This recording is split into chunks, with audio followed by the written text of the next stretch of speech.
South Korea, land of the morning calm. One of the fastest growing nations on earth. With a population of over 50 million people, this is a highly urbanized country and a leader in technological innovation. Possessing ultra-modern cities and a globally influential pop culture, South Korea is one of Asia's most developed nations. But this is also an ancient land, boasting stunning natural landscapes, a number of World Heritage Sites, and a rich and diverse culture. This aerial journey will travel to the most significant locations across the country to discover how both its ancient traditions and forward thinking have shaped modern-day Korea.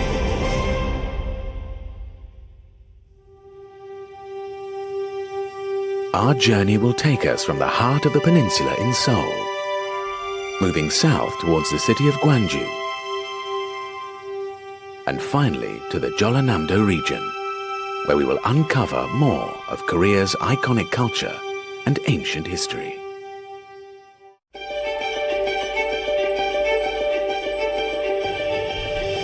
We start our journey in a city located to the northwest of the country, Seoul. Seoul is the capital of South Korea. This is a megacity, home to more than 10 million people.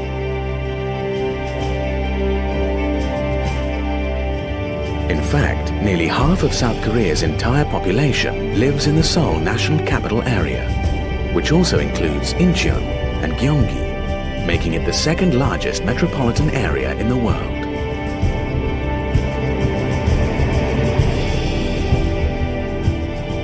Recently, major global events such as the 1988 Olympics and the 2002 FIFA World Cup were hosted in Seoul.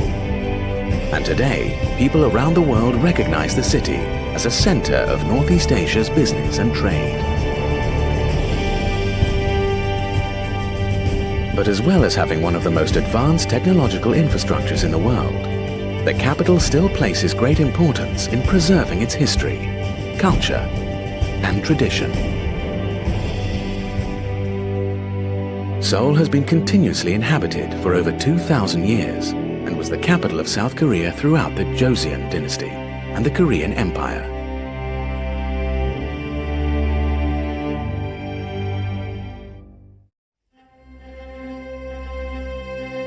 To the north of the National Cemetery is the Han River, a large channel of water passing through the city.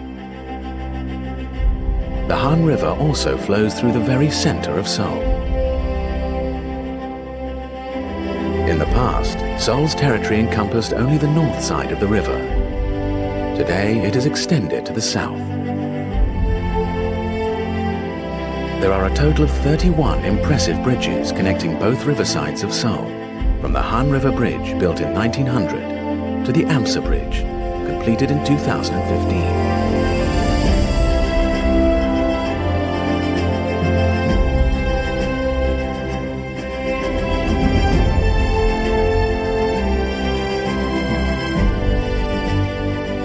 The Han River is home to many islands in Seoul, but the only inhabited one is Yeouido.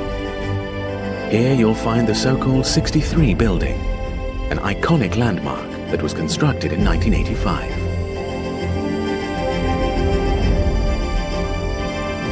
Boasting a height of 270 meters, it was the tallest building in Asia until 1987, when the OUB building was erected in Singapore.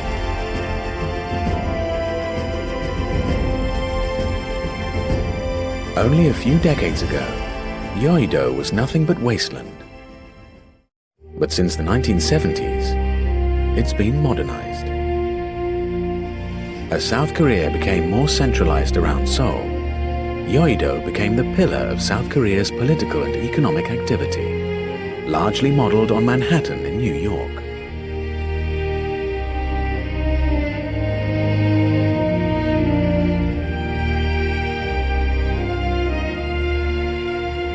In the middle of Yeouido is a large area that resembles New York's Central Park. And in springtime, thousands of people gather here for the annual Cherry Blossom Festival.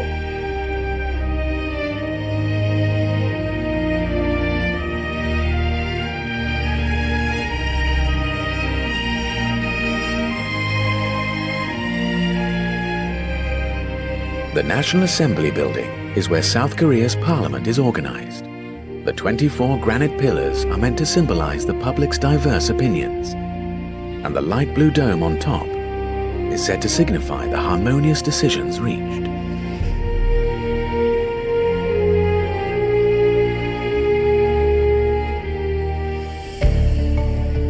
Now we follow the river to the east of Seoul, an area known as Jamsu, famous for the 1988 Olympic Games.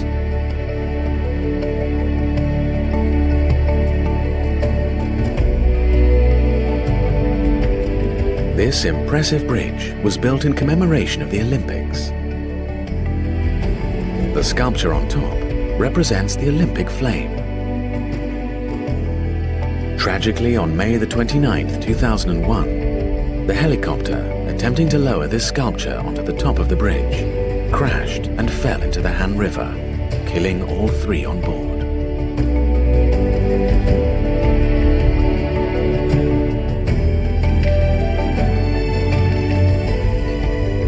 Standing at the main entrance of the Olympic Park is the colossal World Peace Gate, with its striking winged arches designed to be the centerpiece of the large Peace Plaza.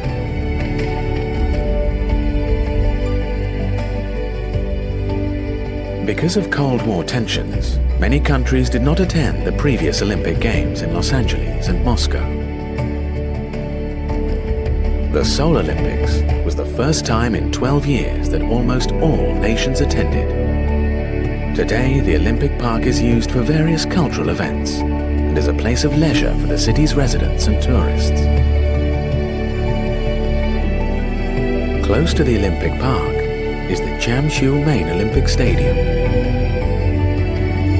This stadium gave way to one of the biggest opening ceremonies ever seen, featuring a skydiving team descending over the stadium and forming the 5-colored Olympic rings, as well as a mass demonstration of Taekwondo.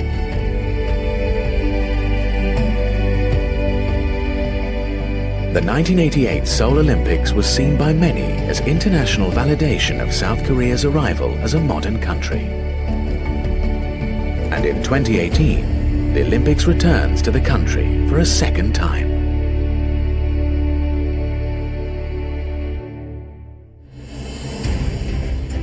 Near the Olympic Stadium is Lake Sokchon, a small man-made body of water that is a favorite among tourists, who come to experience its cherry blossom in spring and colorful leaves in autumn.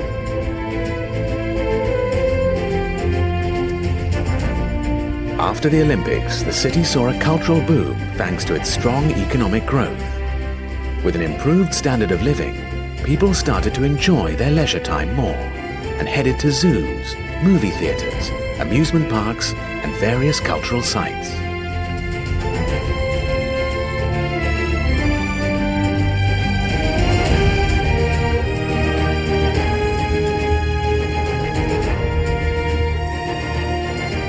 This famous theme park attracts countless visitors each year who come to enjoy the rides, as well as the beautiful scenery of the lake.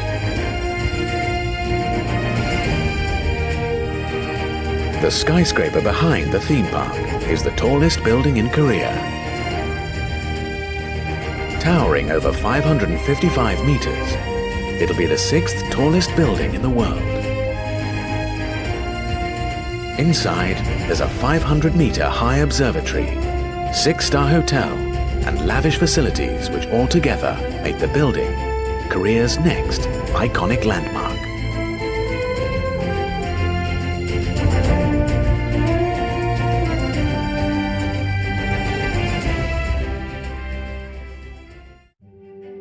We now head to the most vibrant and constantly changing area of the city, Gangnam.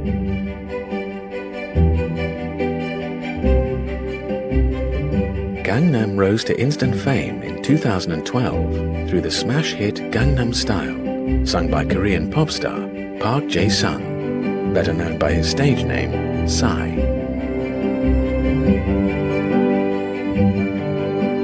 The song turned the spotlight on this area, which now acts as the hub for global corporations in South Korea, such as the world's leading mobile company, Samsung, which has one of its main buildings based here in Gangnam. But with designer stores, movie theaters, bars and coffee chains galore, the streets are full of young, well-dressed teens mingling with the super rich of the city. The area is usually crowded at weekends, and over 100,000 people pass by Gangnam every day, making its subway station the busiest in Seoul. This is the Gangnam Taeran Road, where in the early 2000s, major IT venture companies helped shape Gangnam into the economic powerhouse of Korea. Indeed, rapid industrialization after the Korean War saw South Korea transform into a high-tech, global economic power. And nowhere is this more apparent than in Gangnam.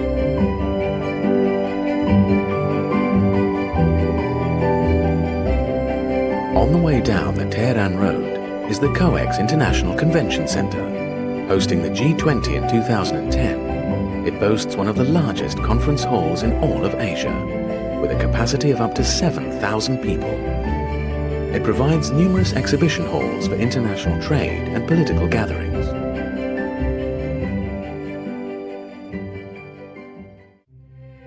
There are many apartment complexes near the Gangnam district.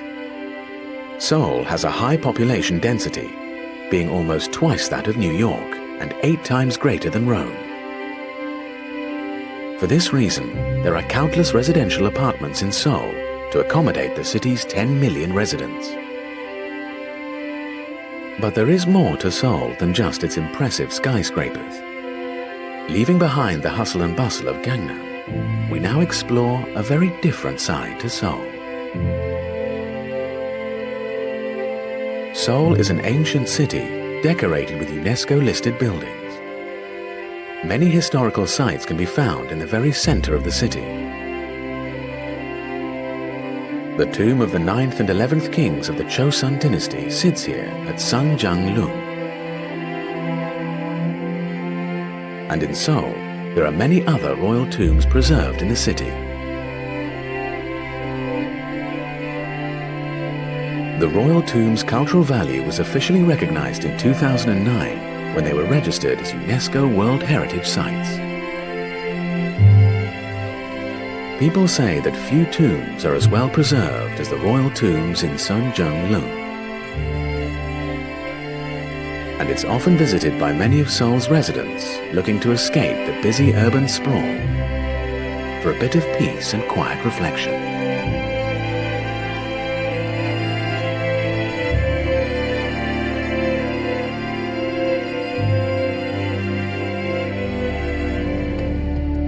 We now follow the Han River northwest towards the Sangam region.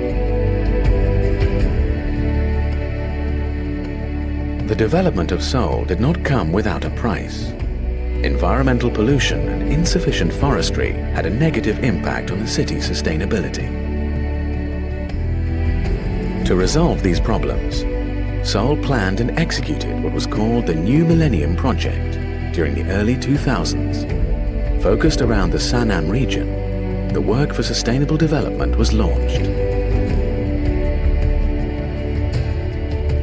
The Sunyu Island was once home to a beautiful mountain. However, in 1978, the water treatment plant was established, and Sunyu Island's mountain was leveled to give space to the plant's construction. But in the year 2000, the city closed down the plant and restored the island to its natural habitat.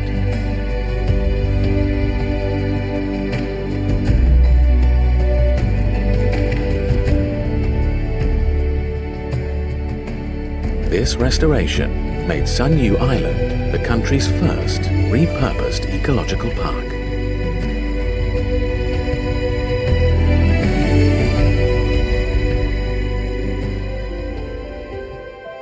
We now head to another area in Sangam, called the New Media Hub.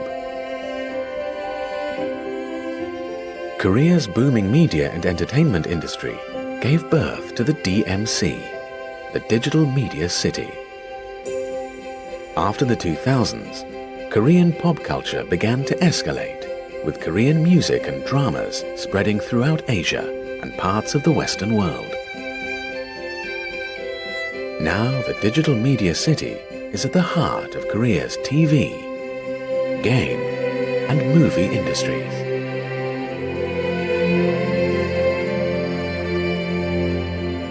Next to the DMC is where the 2002 Football World Cup was held. The opening of the World Cup took place in the main stadium of Sangam. This particular stadium was the first to deviate from the conventional oval-shaped design. This instead is based on the shape of the traditional Korean kite. The roof was modeled on the boat masts seen on the Han River. This innovative design was widely acclaimed and was nominated as one of the 10 most stunning soccer stadiums in the world.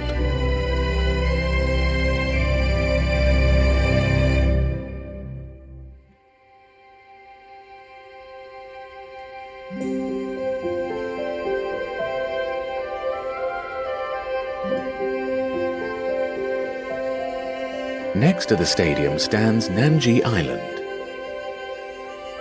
This used to be the tallest landfill in the world, at 98 meters high.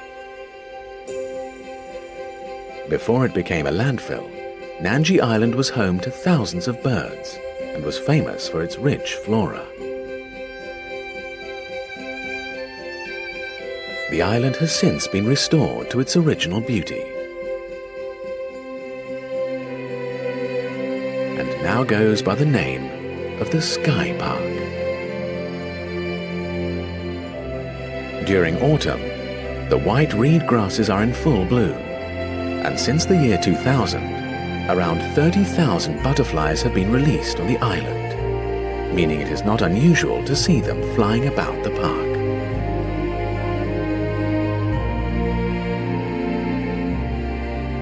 These beautiful sights attract thousands of visitors who also come for the scenic views of Seoul in every direction. These spectacular vistas can be fully enjoyed from the observation platform, where visitors can take a short rest and enjoy the peaceful atmosphere of the park. Just next to the Sky Park is the Sunset Park, where you can enjoy the most impressive sunset in Seoul.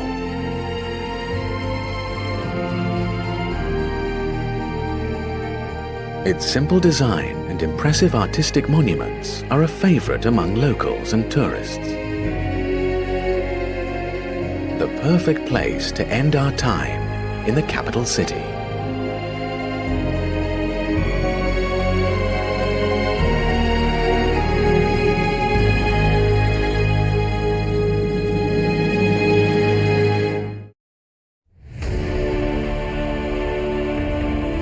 Seoul is a city that has undergone an incredible transformation.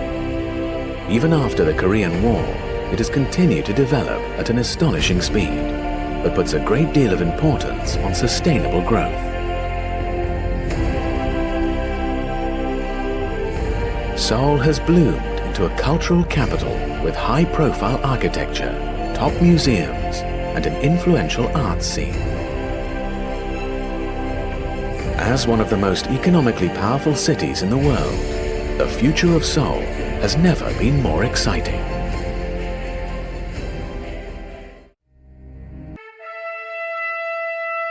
We now head to the Jeollanam-do province in the southwest region of Korea. Being located between Japan and China, Korea has been frequently invaded throughout its history, and this small Jeongdo island in the Wando area holds many memories of such invasions.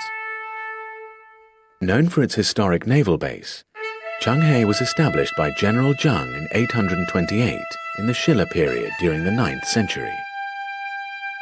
Jung began life as a common civilian. He moved to China and rose through the ranks of the military to become an officer thanks to his remarkable skills in combat. He later returned to Shilla to find the country being ransacked by pirates and his people being captured and sold as slaves. General Jung urged the king to put him in charge of Cheonghae to defend the peninsula. Impressed by Jung's boldness, the king appointed him as the commander of Changhe. In his first act as commander, General Zheng established the naval base, now known as Changhe Jin.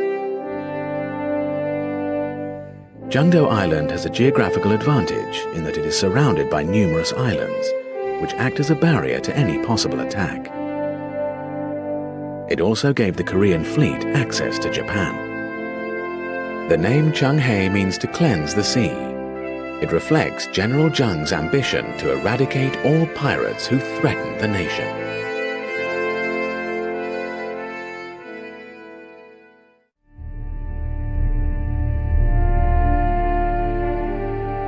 Almost 1,000 years later, the island of Jindo to the south was the stage of another historic battle. This time against an invading Mongol army.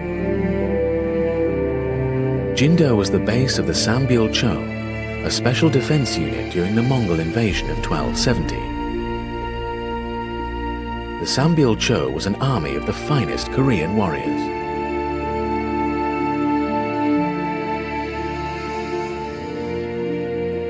Although the Goryeo dynasty of medieval Korea had already surrendered to Mongol rule, these soldiers were determined to fight to the last man and soon gained the support of the people. Jindo Island was where the Sambyul Cho arrived with 1,000 ships to make their stand. With a perimeter of over 13 kilometers, Yongjang Fort was a formidable military base. This is where the Sambyul Cho put up their fierce resistance against the Mongols for 9 months. Although most of the fort was destroyed, the inner palace has been restored, along with the sites of 12 stone buildings.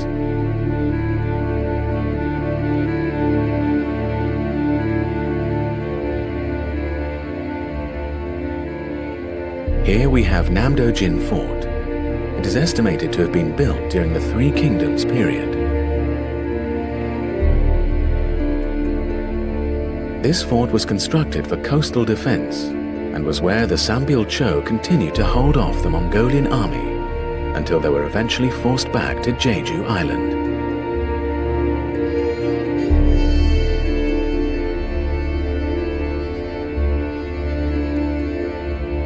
The Sambyul Cho's tireless 3.5-year battle to defend the country ended in 1273, when the Mongols advanced to finally take the last of their defenses. Considering the might of the Mongol army, the 3.5 years that the Sambyul Cho resisted is worthy of admiration.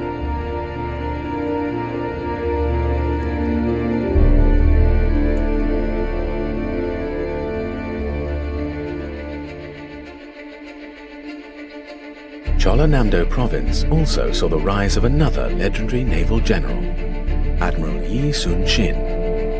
He led 23 battles against invading Japanese forces in the 16th century and defeated them 23 times.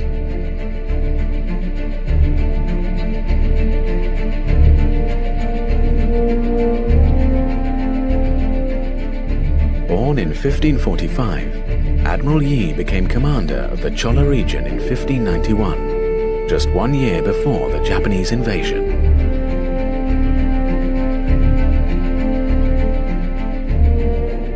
Admiral Yi led the battles against the Japanese invasion for 7 years, and since then he has been recognized as Korea's most iconic hero.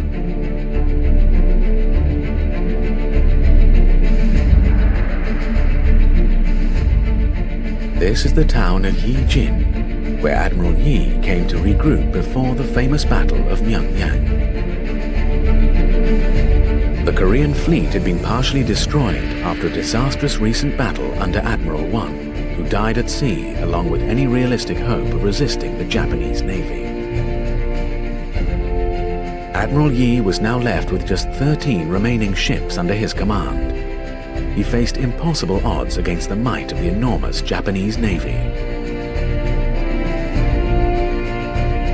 As the stone plaque here recounts, the remaining depleted fleet docked here at Yijin under terrible weather conditions, and Admiral Yi began to make plans for the battles ahead, knowing full well that they would be heavily outnumbered.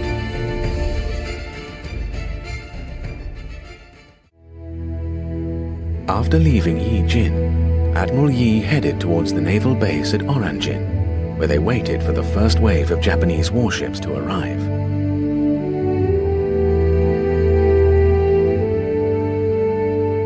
When the Japanese finally attacked at Oranjin, Admiral Yi and his fleet were ready. They managed to fight off the Japanese ships, and this hard-won victory greatly boosted the morale of the sailors. But this was just the beginning, and the great battle of Myeongyang was still to come. Today, 400 years after these events, Oranjin has now become the home of many fishermen. Out at sea where the sound of cannons once roared, locals are out gathering seaweed. The fishermen of now peaceful Oranjin owe a great deal to the courage of Admiral Yi.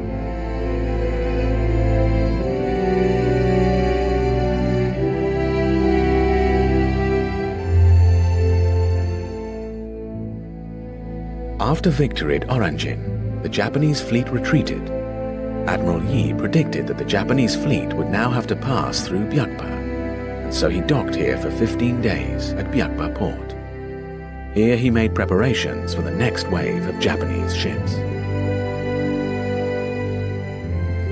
The records engraved on this stone monument at Byakba preserve the history of the epic battle of Myeongyang, a battle that will be remembered for centuries to come.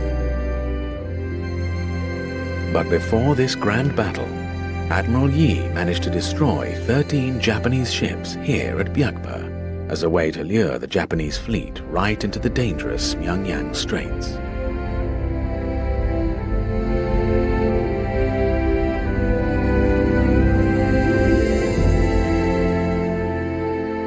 Not so far from Byakba was a large naval base called Wusuyang. Located south of the capital during the Chosun dynasty, it held more than 1,000 naval troops and was the command center for most naval operations in the Jeollanam-do region.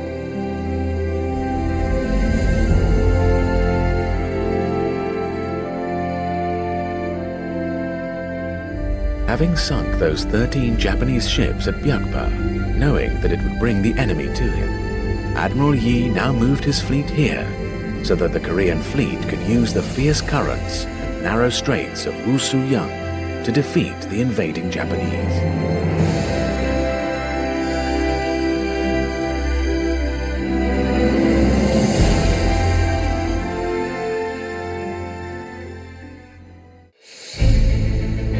We now arrive at the strait in front of Wusuyang, called Aldol, or as it has been known since the Chosun dynasty, Myeongyang, the site of the epic battle. The sound of the crashing waters of this strait can be heard from 8 kilometers away. The day before the battle, Admiral Yi gathered his commanders and delivered a rousing speech. Those willing to die shall live, and those willing to live shall die. Even today, his famous words are remembered by many Korean people and continue to be a source of inspiration and courage. The Myeongyang Strait is only 300 meters wide, and the tide changes 4 times a day. This produces large, powerful whirlpools. By harnessing the natural power of the waters and luring the Japanese fleet into the straits, Admiral Yi was able to lead his 13 ships to victory against the Japanese fleet of 133.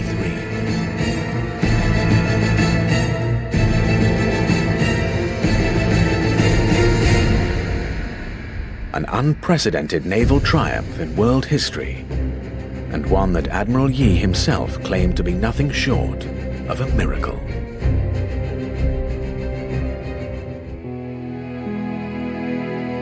Back on land, we come to the tomb of Kim Dok-ryong at Chungjang Temple, a 16th century general who fought courageously during the Japanese invasion. He led a militia, a self-trained group of volunteers against the invading Japanese. Kim assembled more than 5,000 volunteers and led the militia to many victories, and the militia's courageous determination is remembered to this day.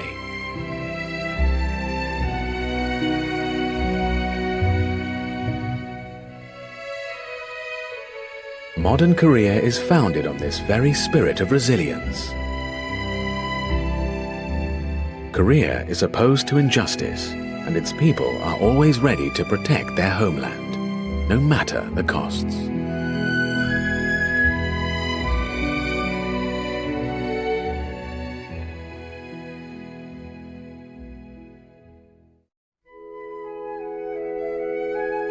Over the centuries, Korea has courageously fought off invaders and aggressors, often against impossible odds.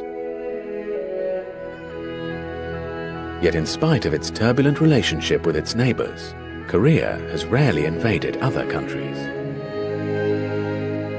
Let us now discover the true, peaceful spirit of the Korean peninsula through some of its most serene temples and places of refuge in the Jeollanam-do province.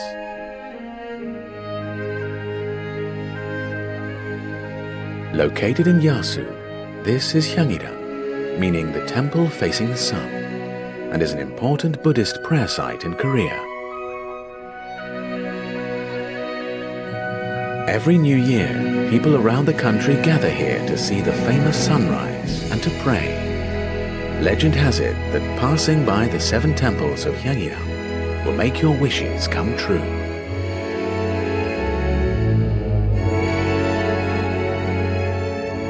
Over the centuries, because of frequent invasions, the people of Korea have often come here and prayed for peace.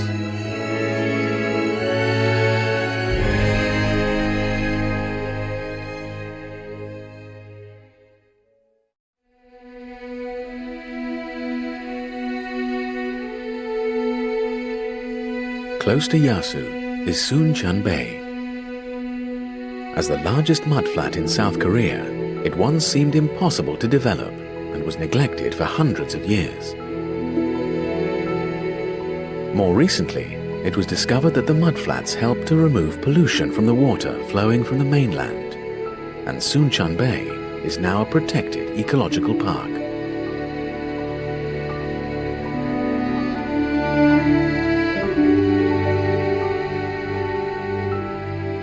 Suncheon Bay is the world's most circular coastal wetland and is protected by the Ramsar Wetlands Convention.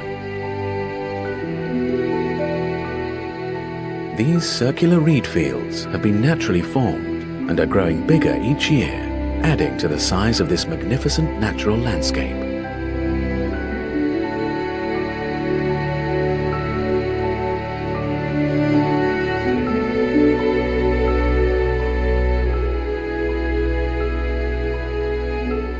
Boarding the boats and following the curve of the canal is a truly relaxing experience and an excellent way to appreciate this peaceful setting.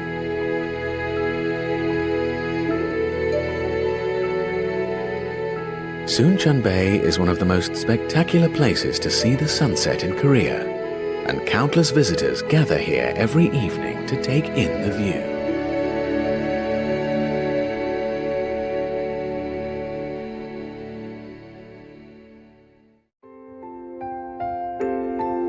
To the northeast of Suncheon Bay is Naganipsong, home to the last Chosun dynasty castle in Jeollanam-do. Today, Naganipsong town is a beautifully restored folk village, which faithfully preserves the town's original layout and surrounding walls. These walls were initially made from clay, but were later rebuilt to withstand Japanese invaders in the mid-Chosun dynasty. While many of these walls have now crumbled, the inhabitants of Naganipsong continue many of the town's historical traditions still to this day. According to records kept during the Chosun dynasty, there were over 330 of these fortress towns around the Korean peninsula. During the Japanese occupation, many of them were destroyed or dismantled. However, Naganipsong, along with its inhabitants, remains nearly untouched, the town becoming a UNESCO World Heritage Site in 2011. The site of the village has actually been inhabited since the beginning of the first millennia. The area was selected as a fortress village in the early 10th century by the Goryeo dynasty, but began to truly flourish in the late 1300s under the Chosons. Further west is Sonam. A quiet Buddhist temple lies almost hidden deep in the mountains.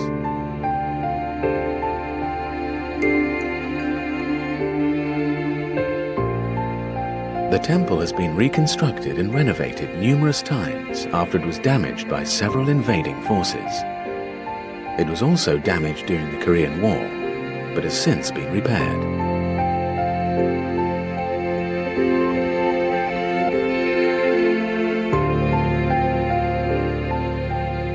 On each occasion, the temple was built to match the original design, which respects the harmony of its natural surroundings.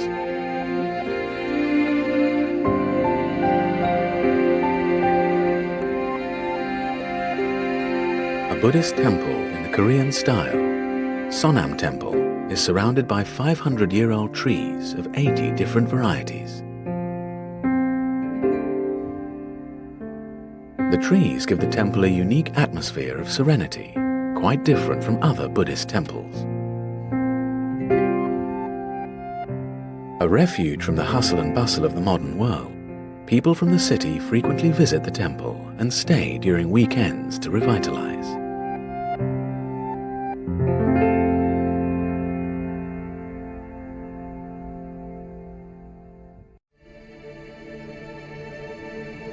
To the west of Sonam Temple is the Hwasun district, where we find another unique Buddhist temple. Famous for the 1,000 Buddhist statues and stone towers, the Wunju Temple in Hwasun is a fascinating place. These stone relics are said to represent different eras in history. Although many of them have been removed, it remains unclear when or how the 1,000 statues and towers disappeared.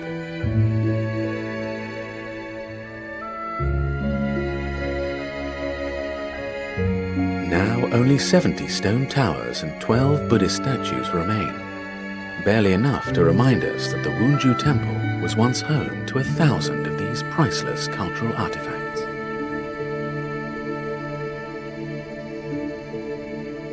The seven-star rock is said to take after the Big Dipper constellation.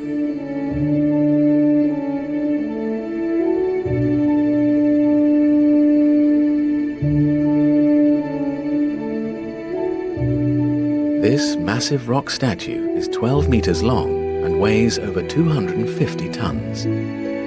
Legend says that when the statue rises up, the world will be completely reborn, giving way to 1,000 years of peace.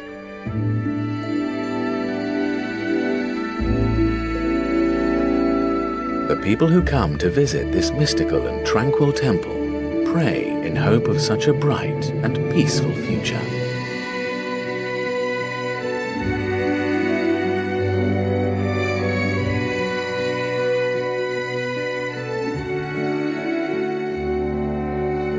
We now head towards one of the most ancient natural wonders in Korea.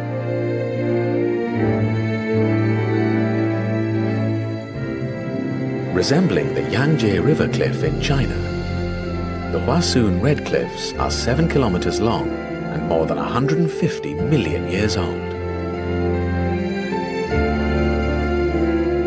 Many poets of the Chosun dynasty were captivated by the sight of these cliffs and wrote numerous poems dedicated to their beauty. Today the area is open to the public, although special permission is required from the authorities, as the area is protected by the local government in an effort to preserve the quality of the water.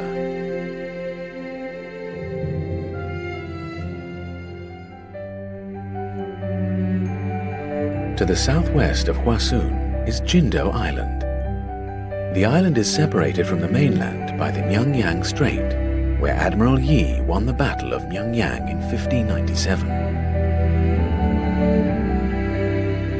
There are approximately 2,200 islands situated in the Chola-Namdo region, and the island of Jindo is the largest.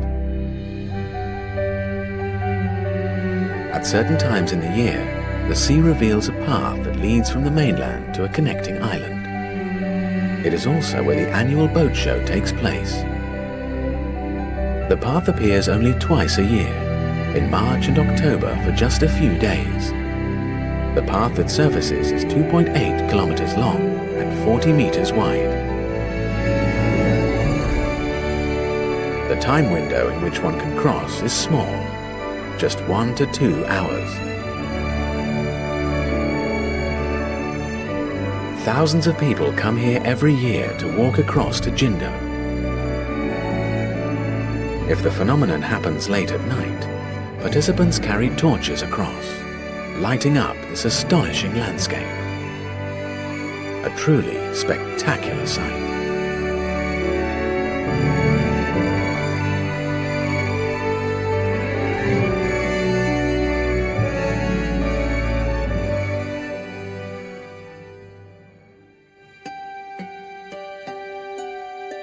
On the final stop on our journey, we arrive at the southernmost tip of the Korean peninsula, Haenam. Mihuang Temple on Taima Mountain is over 1,000 years old. While it may look like any other ordinary temple, its location at the southernmost tip of Korea means that few people are ever able to visit, making it the perfect place for quiet reflection.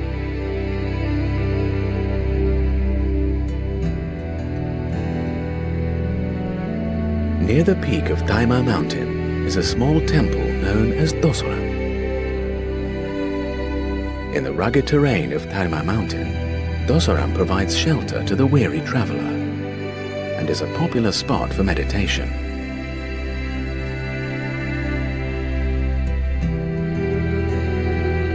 Having been burned down during the 16th century Japanese invasion, only its ruins remained until 2002, when the small temple was rebuilt with help from local monks.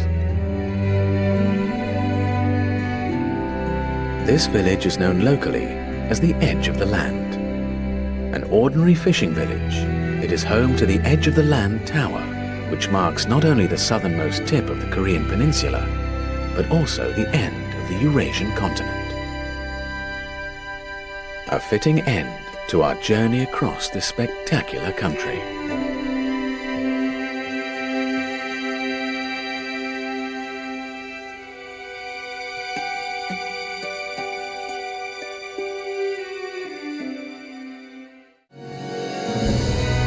Korea is home to some of Asia's most impressive landscapes and astonishingly well-preserved historical sites. But this is also a country with an exciting future ahead of it. Admiral Yi would be proud to note that South Korea is now the world's largest shipbuilder. Korea also boasts the world's fastest internet speeds, and several polls place Korea as the most innovative country in the world. For 5,000 years, whether facing down powerful invaders or rising from the desolation of war, the unbreakable spirit of Korea has never faltered.